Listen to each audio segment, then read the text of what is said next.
దేవుని పరిశుద్ధమైన నామమునకు మహిమ కలుగును గాక. వీక్షిస్తున్న మీ అందరికీ మన ప్రభువైన యేసుక్రీస్తు నామములో శుభాభివందనాలు తెలియజేస్తున్నాను. ఈరోజు మన దేవుని వాగ్దానం 22వ దావీదు కీర్తన 5వ వచనం. వారు నీకు మొరపెట్టి విడుదల నొందిరి. ప్రియమైనటువంటి దేవుని సంగమా, ప్రతి ఒక్కరికి కష్టాలు, బాధలు, దుఃఖాలు ఇలాంటివి అనేకం కలుగుతూ ఉంటాయి. కానీ మనం మొరపెట్టినప్పుడు అందరూ విడుదల పొందలేరు, కొంతమంది మాత్రం విడుదల పొందుతారు. కారణం ఏంటో అక్కడ రాస్తాడు, వారు మొరపెట్టి విడుదల పొందిరి అన్నారు. అందరూ అనలేదు, వారు అంటే కొంతమంది. ఎవరు వాళ్ళనంటే వారి యొక్క తప్పిదములను గురించి పశ్చాత్తాపపడ్డటువంటి వారు, పశ్చాత్తాపడినటువంటి వారు విడుదల పొందుతారట.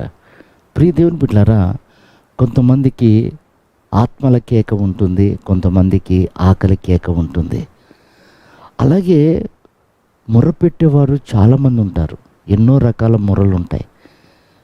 కొంతమందికి అవమానం కలిగినప్పుడు మొరపెడతారు, కొంతమంది అక్కర్ల కొరకు మొరపెడతారు, మరికొంతమంది పశ్చాత్తాపంతో మొరపెడతారు.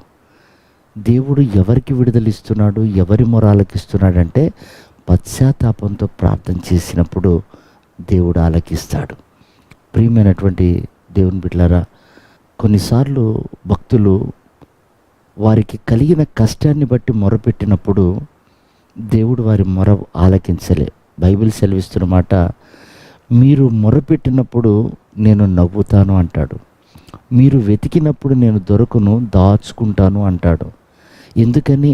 నేను పిలిచినప్పుడు మీరు వినలేదు కనుక, నేను గద్దించినప్పుడు మీరు లోబడలేదు కనుక అంటాడు. చూడండి, బైబిల్లో ఏషావు గురించి రాయబడ్డ మాట, అతడు ఆ మీదట యథార్థ హృదయంతో పశ్చాత్తాపడి కన్నీరు కార్చిన దేవుడు అతని మొరను ఆలకించలేదు. అందుకే ఏషావు వంటి భ్రష్టుడైనను వ్యభిచారి అయినను మీలో లేకుండా జాగ్రత్తగా చూసుకోండి అని ఉంది. ఏం చేశాడు ఏషావు? తను తప్పు చేసినప్పుడు పశ్చాత్తాపడవలసిన సమయంలో పశ్చాత్తాపడలేదు. అది దాటిపోయిన తర్వాత మొరపెట్టాడు, దేవుడు ఆలకించలేదు. అంటే ప్రియ దేవుని బిడ్డలారా, తప్పు అని తెలిసిన వెంటనే మనం పశ్చాత్తాపడితే కనికరించబడతాం. తప్పు చేసి దాన్ని ప్రొలాంగ్ చేసుకుంటూ పోయి ఒకరోజు దాని విషయంలో అవమానం కలిగినప్పుడు, దాని విషయంలో నింద కలిగినప్పుడు అయ్యో ప్రభు అని మనం ఏడుస్తాం చూడండి, అది నా దేవుడు ఆలకించడు. ఎందుకంటే తెలిసిన తర్వాత కూడా దాన్ని నువ్వు ప్రొలాంగ్ చేస్తున్నావు, దాన్ని బట్టి విడవబడే అవకాశాలు ఉంటాయి. కాబట్టి వారు మొరపెట్టగా దేవుడు వారికి విడుదలిచ్చాడు. వాళ్ళు ఎవరై అంటే తప్పును తెలుసుకొని వెంటనే స్పందించినటువంటి వారు. ఈ ఉదయకాలం ప్రభు మనతో మాట్లాడుతున్నాడు.